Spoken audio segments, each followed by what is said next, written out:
में और करते क्या हैं? तरह तरह के पकवान बनते हैं, सबको मजा आता है, बस मुझे नहीं, क्योंकि मैं ही तो पकवान हूं।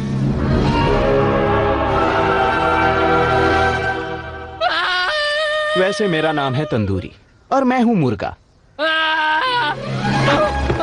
थैंक्सगिविंग मुर्गों के लिए एक बड़ा ही डरावना सपना है, इसीलिए मैं निकल पड़ा हूँ ज्ञान बांटने। भाई और बहनों, वो हमें खिला रहे हैं ताकि वो हमें खा सके। देखो अंकल, डोले शोले बना रखे हैं उन्होंने। चलो जल्दी करो, बढ़ते रहो। देखो खाना, चलो देखो खाना। वो मेरी कभी भी नहीं सुनते।